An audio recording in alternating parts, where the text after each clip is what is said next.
Today's episode is sponsored by the City of Dublin's Division of Economic Development. The City of Dublin provides world-class, tailored business services and resources to ensure the best possible environment for businesses to recruit talent and thrive. Because of this strategic focus and commitment to employer growth, Dublin is the only accredited economic development organization in the state of Ohio. The City of Dublin supports startups and entrepreneurs by offering targeted resources and training programs to grow companies that are financially sustainable, innovative, and committed to creating jobs. Learn how other businesses depend on Dublin. Visit thriveindublinohio.com.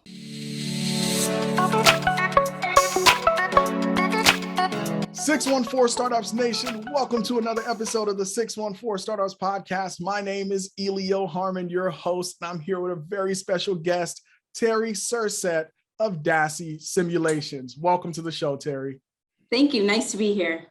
All right, listen, I got to get this off my chest. You were scheduled to be on the show earlier. I had a last minute thing, had to reschedule you before we started recording this podcast. Tons of technical difficulties. You've been an absolute sweetheart. So I want to say how much I appreciate your understanding. Thank you so much. Yeah, no problem. Life happens. All right. Well, thank you for being on the show. This is a long time coming, and I want to get straight to business, but I never take for granted whether or not my audience knows my guests. So I always like to start with, who is Teri Sirset and why did you start DASI Simulations? Great question. So my name is Teri. I actually live in Los Angeles, but I was born and raised in Ohio. I'm a Cleveland girl. You can take the girl out of Cleveland, can't take Cleveland out of the girl, I always say. And I left Cleveland quite some time ago. I went to Ohio University for my undergraduate and for my graduate degree. And the only thing I wanted to do was leave Ohio. I had it up to my eyeballs with the snow and moved to California quite some time ago. And now I'm back. And sometimes I wonder how a place that I couldn't wait to leave has me so wrapped up right now. And that's DASI Simulations. And I'm here, I'm in Columbus, probably more often than I'm actually in Los Angeles, much to my family's dismay. But I love being here. I've survived my first winter.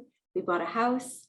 And yeah, so I'm so excited. I really love the group of people that I've met, many people that I've met within the state of Ohio, in the hospital setting, as well as investor setting. We've been to some venture summits. Everybody is just so welcoming, and I'm really, really excited to, be part of this culture as they're building, the infrastructure within the state of Ohio and wanting to make Columbus in particular a tech hub.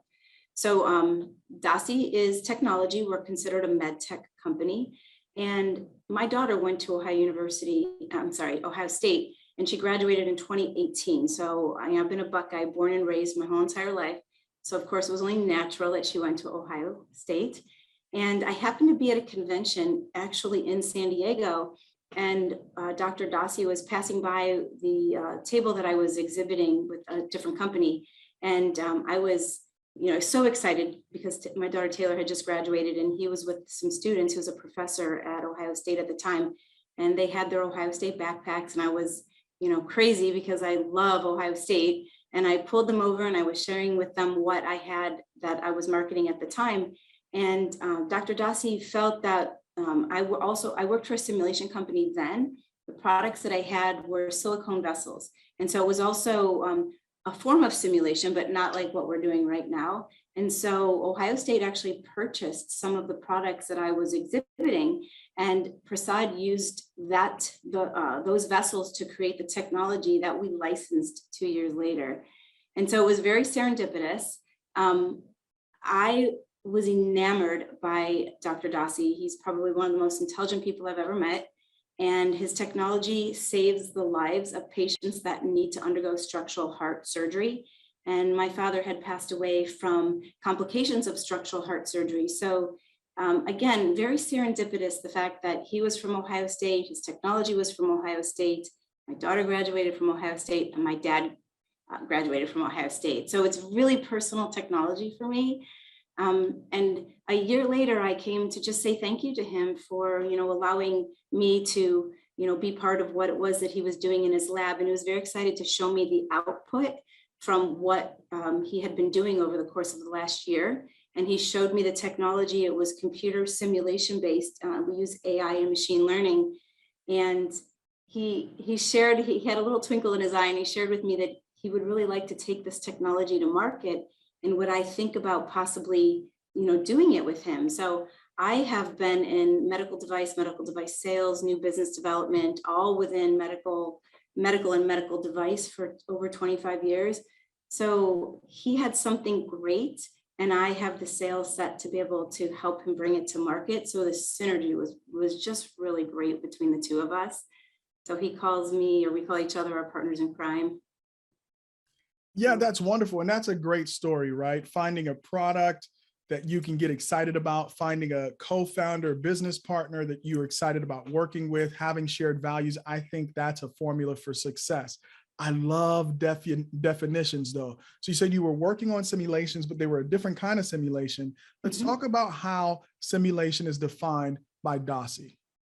Yeah, so utilizing AI, machine learning, and computer vision, Prasad developed technology to be able to leverage so we're positioned like right at the intersection of healthcare and IT. And his technology regarding simulation actually uses predictive modeling to be able to simulate a structural heart procedure before the procedure actually takes place. So again, utilizing machine learning, AI, computer vision, we take basic imaging from the patient and we run it through our algorithms, and all of our computations are done in the cloud. And then these algorithms run different various simulations for each individual patient. So for example, there are two main companies on the market that have valves, Edwards and Medtronic, and they have different sizes, and not everybody's anatomy is the same, obviously. So it really, the way that it's done right now is that the 2D CAT scans that are the typical, the 2D CAT scans that are used right now for typical planning can't show anything that's actually going to happen. And so our simulations will take those 2D CAT scans, and then we measure and we simulate just based off of the 2D CAT scans, and then run the simulations in the cloud. And then from the cloud, utilizing our algorithms, it puts the information back into the hands of the physician to give them more information. So before they go into the procedure, they can actually, will have the ability to see what happened ahead of time. Yeah, now I'm going to repeat it because I'm not on the medical device side. Okay. But I want to make sure that I've followed you precisely. So there are people in the market already doing this, but the images that they're looking at are 2D, right? So they're getting images from CAT scans. What you then do is take your technology, looking at those very same images, and you run simulations. Now, what are you simulating? We are simulating the surgical procedure. So we're actually able to look at the various valves that are on the market and the deployment of the valves in a patient-specific anatomy. And then that information goes back to the physician and says, if you were to utilize, valve A size, 23, you're going to see potential complications such as coronary obstruction or a possible root rupture. But if you use, the same valve, but use a bigger size, you might avoid, a different type of complication. So we run all of the valves, all of the simulations, and all of the placements to be able to provide the physician with a great deal more information than just to see a 2D CAT scan. And so we were actually simulating the surgical procedure ahead of time. Now, when you describe it that way to a novice, it feels very much like the process that exists now requires a lot of experience, meaning the doctor who's doing the surgery and making the decision from one valve to the next using only the 2D now has to draw on a ton of experience to try to say in the 800 previous surgeries with somebody who somewhat looks similar to this person, because no two patients are exactly the same. I think, based on my experience or the medical literature or whatever supplied by the valve company, that valve number 23 is ideal. It sounds to me like DASI is going beyond that, which is, let's look at how are you pulling in your data now to feed the algorithm to run the simulations? Because I don't want to make the leap that you're now saying that you have everything that you need. So what goes into this to produce that simulation?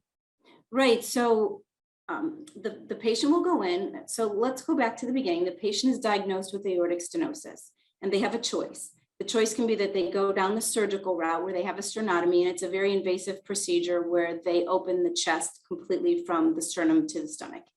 And the physician has all the time in the world to be able to pick which valve to choose. But new technology that's come out is called transcatheter aortic valve replacement.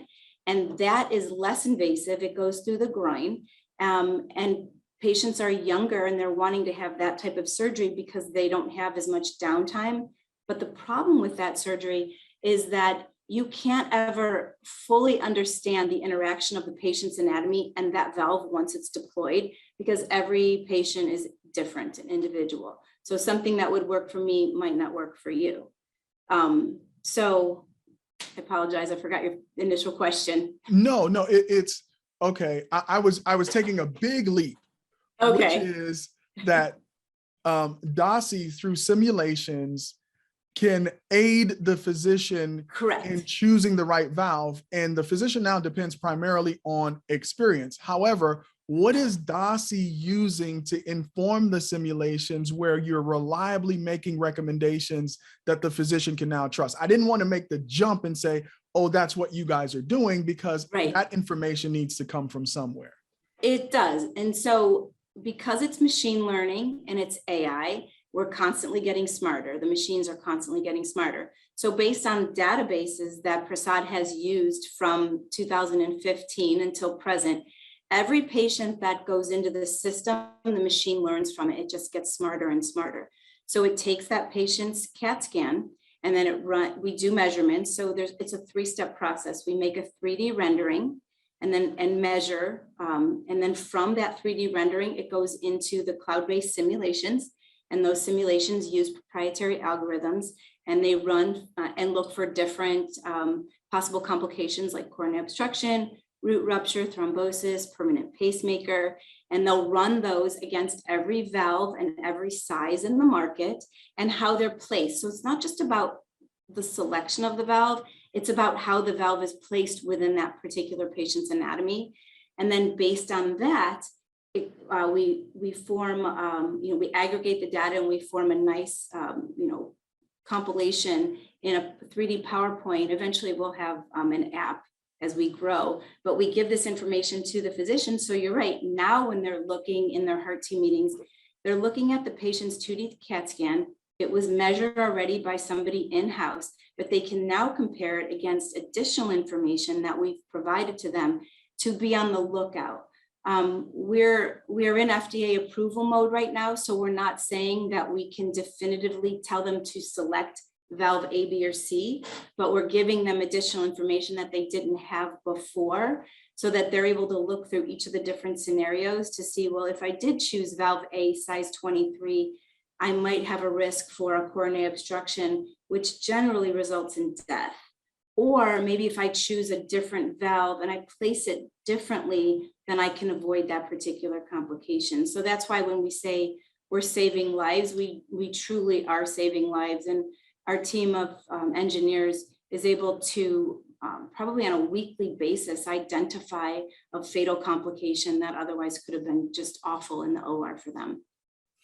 Wow, that's absolutely amazing. So let's jump right into stakeholders, right? It's clear for the client, right? That's the story. We could prevent complications. So let's deal with the client themselves, the person who's receiving surgery. In this country, for example, let's say you're just starting in the United States as your first, you want to conquer the States and then you'll go worldwide. I don't know what your go-to-market strategy is, but let's just start there. How many folks would you say, or your research has found, are actually receiving this type of surgery, and what kind of conditions are they dealing with? That is an excellent question. So in the structural heart category, there's 4 valves. We're focusing to choose on the aortic valve because it is the fastest growing, and it's growing for 2 reasons. 1, because we have an aging population, and 2, because we have we have new technologies that are out there that are now available that allow for this minimally invasive surgical procedure. And people want minimally invasive. They don't want to undergo a massive surgery. So, we had a little bit of a downturn. It's considered an elective procedure, believe it or not. But we had a little bit of a downturn with COVID. We are starting to see the numbers rise again. And it's anticipated that by the end of 2022, there will be about 100,000 TAVR procedures alone. And that's growing at a rate of about 20% year over year. But keep in mind, that's only one valve. There's 3 more valves. And so the market itself is constantly growing and adding to different types of procedures that can be done for the different valves. And the second market that we're looking in and we're working simultaneous to the TAVR is the mitral valve. And the mitral valve market size is an easy 4 to 5 times size, the TAVR market. And then of course, there's the tricuspid valve and the pulmonic valve. So our technology will be able to be utilized for all of the valves in structural heart, as well as pediatric congenital abnormalities. Eventually we'll go into neurovascular. So there's a wide variety of how the technology can be used because it's done in the cloud and it just takes a little bit of tweaking with the coding. And so that's why I think I'm so excited about it, because there's so many opportunities. We haven't even thought about orthopedics or anything else. Actually, we're just really focusing on the structural heart market because it's so big. All right. So, I think it's a great technology, and I want to dig into the issue of complication, right? So on average, what's the percentage of complications that you guys are seeing? And then how does the deploying of DASI help either prevent or avoid complications? Perfect. Okay. So we are seeing industry average 20 to 30% of complications. Again, that can be something from bleeding at the site to death. So, and those, you can't put a price tag on that. So by utilizing DASI, we have to remember that, as you mentioned earlier, it's really operator dependent. And so some operators are really, really good at the Cleveland Clinic or at Cedars-Sinai, where the complication rates are going to be very, very low. Complications such as root rupture or coronary obstruction can be anywhere from 1 to 3%. But when you multiply that by 100,000, that's a number that I just don't think it has to be, because we are able to 100% of the time screen out for coronary obstruction. So as far as that complication is concerned, there should be no coronary obstruction ever. And DASI is able to identify every one of them and be able to avoid that. So that's one area of saving lives that I'm really proud of. And we have clinical data to show that we have these biomarkers that can screen for that. We're looking at other things like root rupture, which is also, the percentage is fairly low. Thrombosis is a big topic for physicians because that's, a blood clot, and that is also, it can be fatal. And that doesn't happen on the table. That can happen within the first 30 days. So we're able to screen for all of the complications. Aren't, the percentage is not as high. There's still the result is fatal. Some of the other things like pacemaker, which can be anywhere from 10 to 15% of the population that goes in for a TAVR, will come out with a pacemaker. We're able to screen for that. So, you have a percent complication rate, but then you also have the costs that are associated with it. So as I said, you can't put a price tag on death.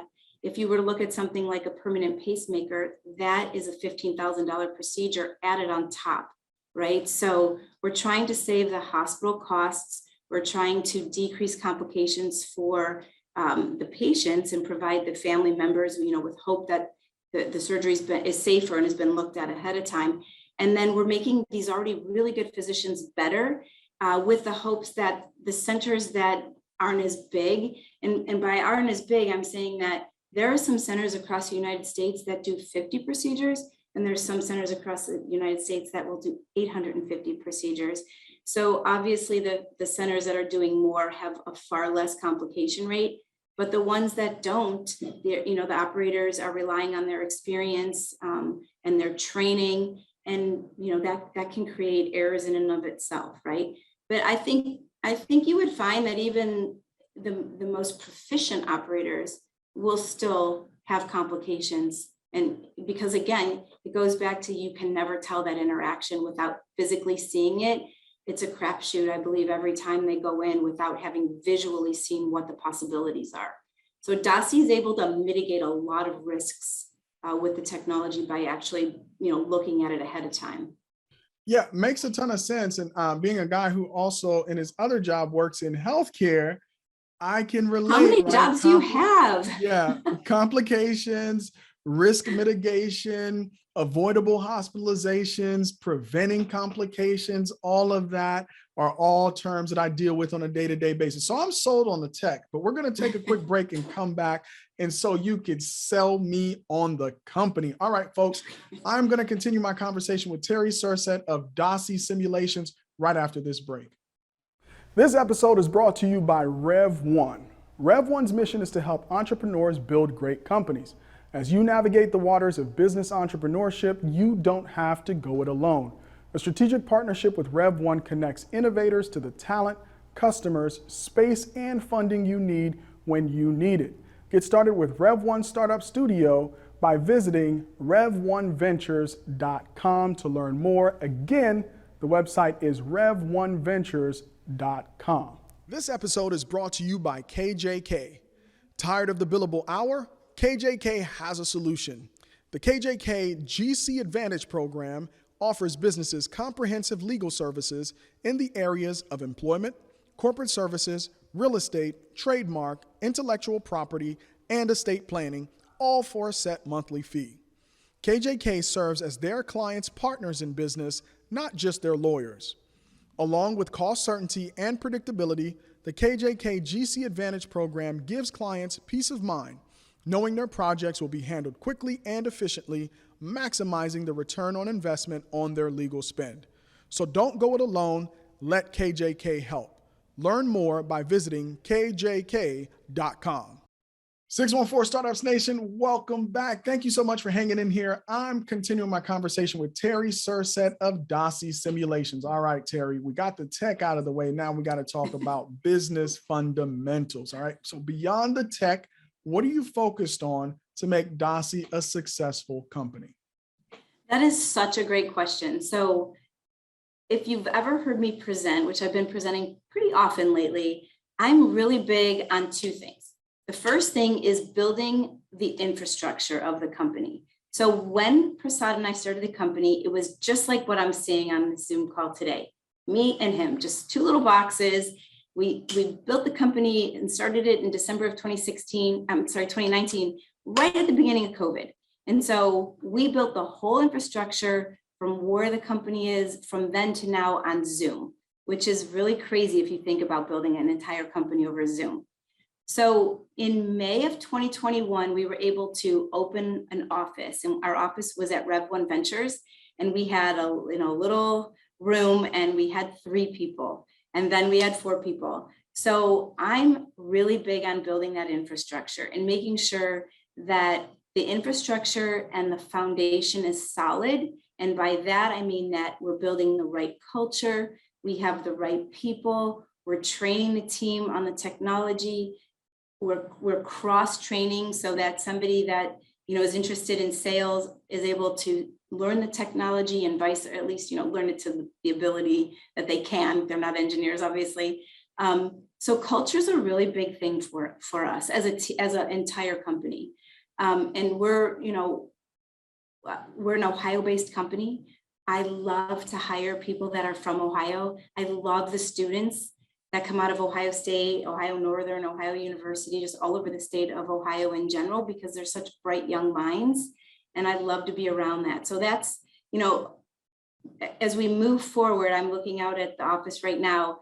We went from 3 people, we have 33 people right now. And we have added that many people just in the last 10 months.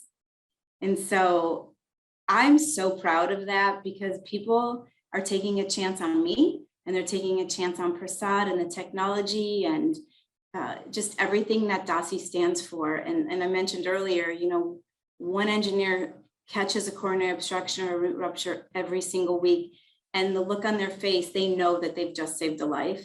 And so for us, that's really, really cool. Listen, that's awesome. All right. So you went from, and kind of give us a time frame. When did you meet Dr. Dasi? I met Dr. Dasi in October of 2018. We formed the company in December of 2019, and then we hit COVID. So he was scheduled to leave Ohio State. He's a professor at Georgia Tech right now in January of 2020. But because of COVID and everything being shut down, I had his undivided Zoom attention because he didn't go back and forth to Georgia Tech. So his family never moved to Georgia. They're still in Columbus. So everything happens for a reason. And so all of 2020, we built Zoom. We built the company over Zoom.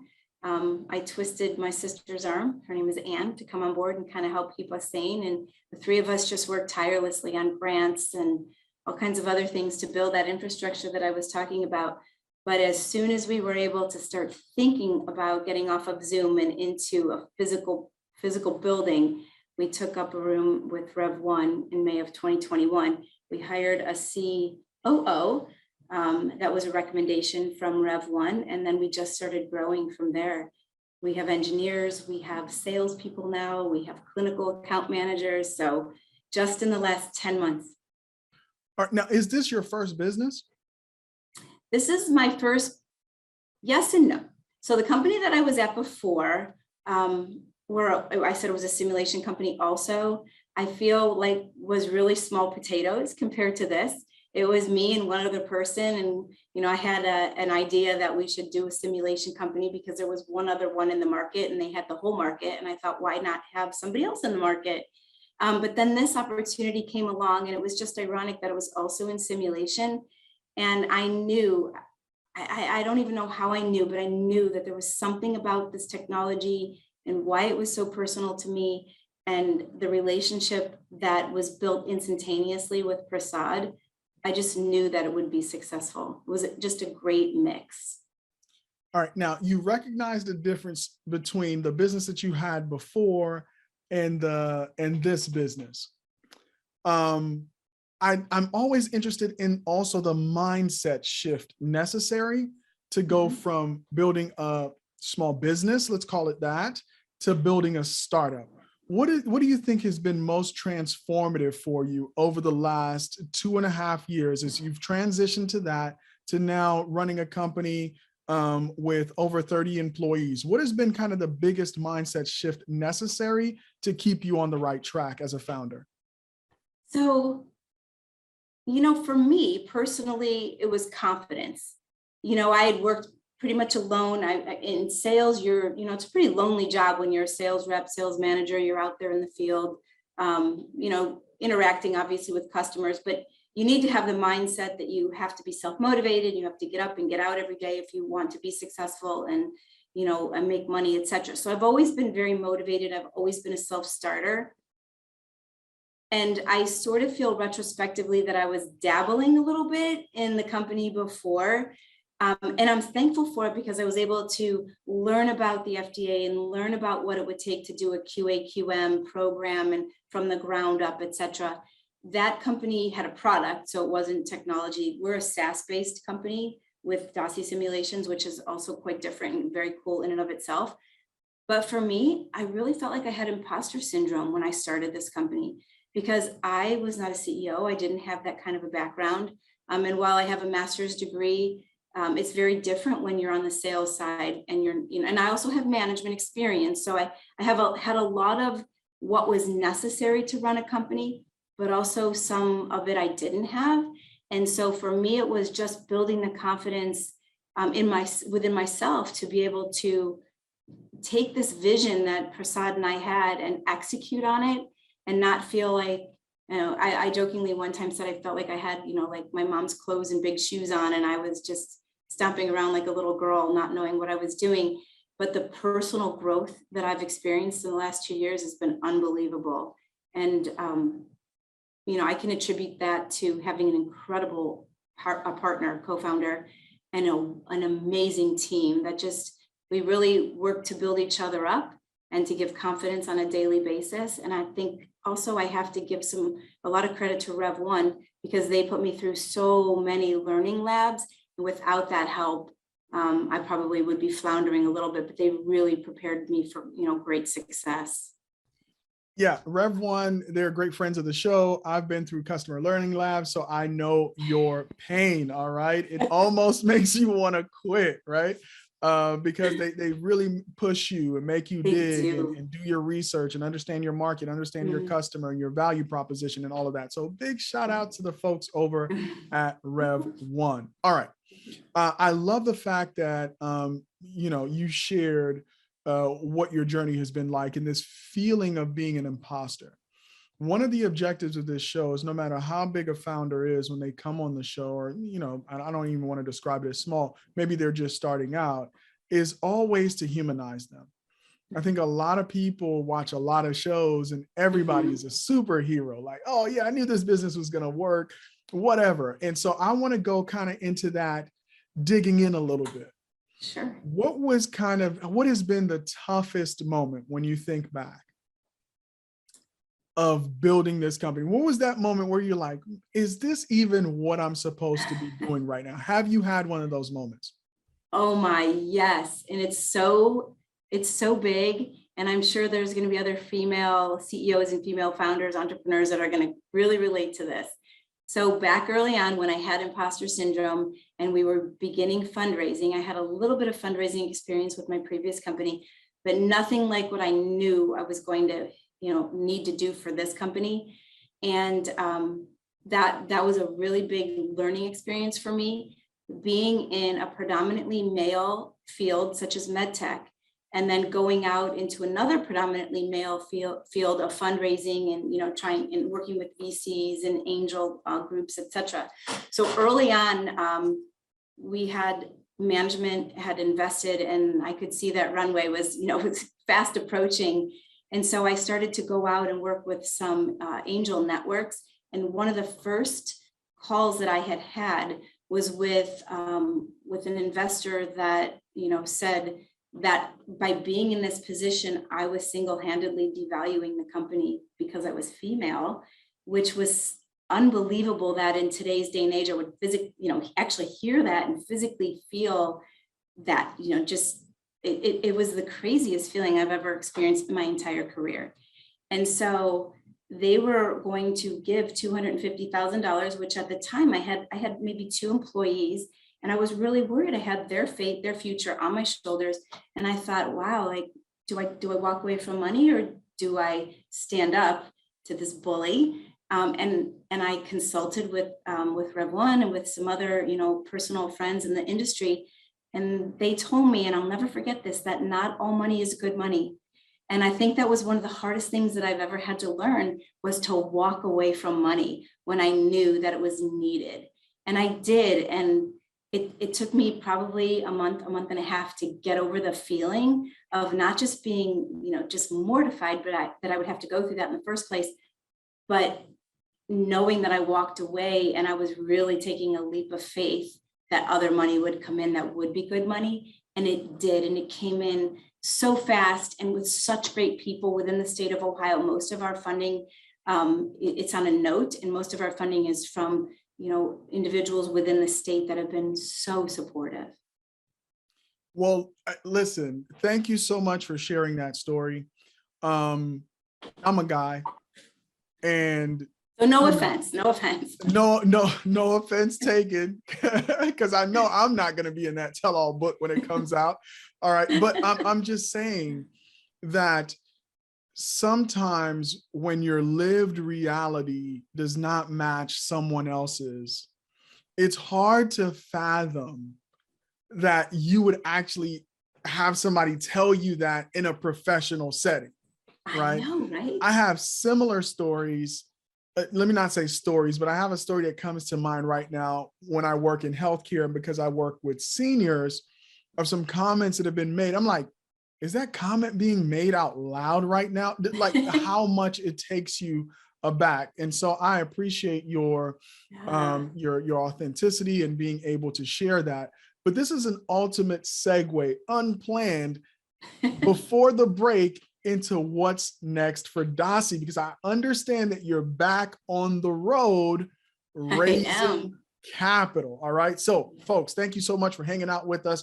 I hope you'll stay with us through this break and into our final segment. I'm having a conversation with Teri Sirset, of DASI Simulations. We'll be right back after these messages. Support for the 614 Startups podcast comes from Nationwide. Nationwide's mission is to protect people, businesses, and futures with extraordinary care. To help fulfill that mission, Nationwide is looking to invest its $350 million venture capital investment fund in insurtechs that will help them create new and exciting products and solutions to meet the needs of their customers. If you're interested in partnering with Nationwide's venture capital team, visit nationwideventures.com to learn more. Again, the website is nationwideventures.com. Nationwide is on your side. Support for the 614 Startups podcast comes from Book and Street. Book and Street provides finance and accounting solutions for startups in the Midwest and beyond. From strategic financial support to bookkeeping and everything in between, they've got your back office covered. Let their experienced team of finance and accounting professionals help your startup get it right from the start. Learn more at bookandstreet.com and set up your free 30-minute consultation with their team today. 614 Startups Nation, I know you're thanking me. You're like, Elio, you know how to pick great guests. Yes, I've done it again. So this is the final segment. I have Teri Sirset to close out this conversation. Teri, what is it going to take DASI to the next level? I love that question because I'm so proud of the next level for us. So we closed, we are oversubscribed on a note. It was 1.5. We closed it at 1.75. And we are at a point right now where, we were deciding, do we go to a VC? What do we want to do next? And we have about 6 milestones that we are going to hit between now and I would say end of Q2 2023. And these are really big milestones for us. We have FDA approval on 2 of our products. We have hired an independent sales team across the United States. So we're rolling out and the sales and getting the word out across the US. We have a very well-defined reimbursement strategy. So with FDA approval will hopefully come our own CPT codes for reimbursement. And once we get a reimbursement codes, I always say all bets are off the table because there's no barrier of entry for use. This technology needs to become the standard of care. And I think that it will become the standard of care. From all of the trade shows that we've gone to recently, all we're hearing is about utilizing AI and machine learning for pre-surgical planning, for personalized medicine, for lifelong patient management, et cetera. So what we decided to do was open a second convertible note. We actually got all of the signatures signed off on it today. So I'm super excited to share that the note is ready to go out. And we're going to raise up, it's designed to be up to 5 million because I think that our valuation will go through the ceiling come the first half of next year with all of the milestones that I think I know we're going to hit. Listen, all right. So I think I need to raise a fund, Teri, because these opportunities that I keep missing here to get in before a company explodes, I always get the exclusive and I'm like clapping for them, but deeply I'm like, I need a 614 Startups fund. So I know you're going to hit those milestones because you guys are focused. And again, you're partnered with the right people and you have a technology that genuinely solves a problem. So I'm going to give you the last word here. And I want to pivot to the question of the female founder. I think what you share is it's still kind of resonating with me. And I want to give you the last word about DASI. Hey, how do people contact you? They want to be a part of this. They want to join the company. How do they do that? Okay. But then also any advice that you have for female founders and then any final word that you have. Sure. So we have a website, DASISIM, DASISIM.com. And on the website, there's an info page. So you're able to get a hold of any of us through that. Feel free to reach out to me on email, which is Teri, Teri.Sirset@dasisim.com. And I'll be happy to answer any questions. I think we're going to schedule probably a few in-person meetings. So if anyone's interested to attend any of the in-person meetings, and then we'll also schedule some Zoom meetings to hear about the technology, to meet the team. I'm so proud of my team. Each and every one of us is working towards, just better patient care. We want any center that uses us to become the center of excellence, and really want to be there for the patients and the physicians to provide additional levels of safety. So that's sort of where we're headed. To answer your question about female founders. So my suggestion, well, first of all, let me just say that I feel really fortunate. So the incident that I experienced was about a year and a half ago.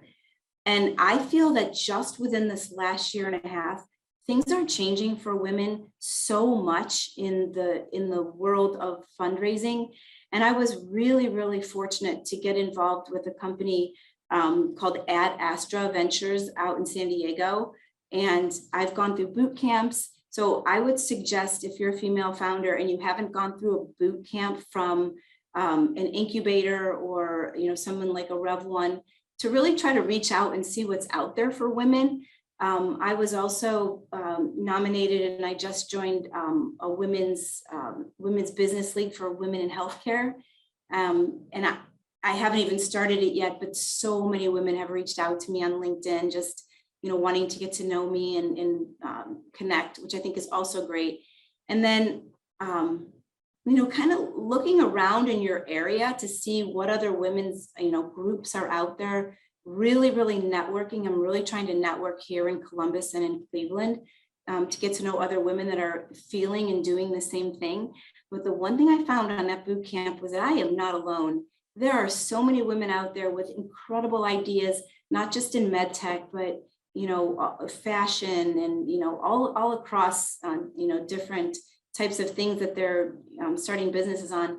But the fundamental thing that I found through all of them is that they're a little scared, a little bit unsure of themselves, maybe lacking a little bit of confidence. And so having a group of women that you can bounce ideas off of, to know that, like the situation that happened to me, I wasn't the only one that experienced that. There were many, many women within my boot camp that had also experienced that. So just continuously hitting it and knowing that there are so many female groups out there right now that I feel like, even though statistically women-founded companies don't get the same type of funding as their male counterpart, I think with all of the exposure, that tide is shifting. And there's also a ton of women that have started their own VCs, and they're really ready, willing, and able to help get you off the ground. And if they can't answer questions for you or can't help you because of the phase that you're in within your own funding rounds, they can point you in the right direction. So just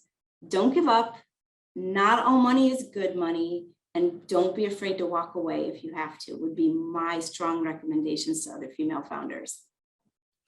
All right, Teri, thank you so much for your time. And I got to give it up to the ladies. We've been around for 5 years, and we certainly oversubscribe in terms of guests that have been on the show, male. But here's an interesting fact that a lot of people don't know. The top 5 most listened to episodes in the history of 614 Startups are all female. And the number 1 episode by like leaps and bounds is Molly Banakdapur of Drive Capital. So I know my listenership and the support of females on this platform has been one of the reasons why we've enjoyed the success that we have for so long. And so I'm a big supporter, Teri. I'm wishing you all the best as you go out and raise money and build this transformative company. My one takeaway today is not all money is good money. As I build a media company, it becomes very, very tempting to partner with any and everybody as long as the money is there. But I will heed your advice, Teri, and be more discerning about who I partner with. All right, folks, thank you so much for joining us on another episode. I'm Elio, your Harmon, your host. Until next time, peace. That's a wrap, folks. You can find this and all our episodes on our website, 614startups.com, Apple Podcasts, Spotify, Anchor, and all your favorite podcasting platforms. Don't forget to subscribe and write a review. If you'd like updates sent directly to your inbox, you can sign up for our weekly newsletter on the website. To engage in the 614 Startups community, follow us on LinkedIn, Twitter, Facebook, and Instagram at 614 Startups on all platforms and join the conversation. For sponsorship opportunities and collaborations, email us at info@614startups.com.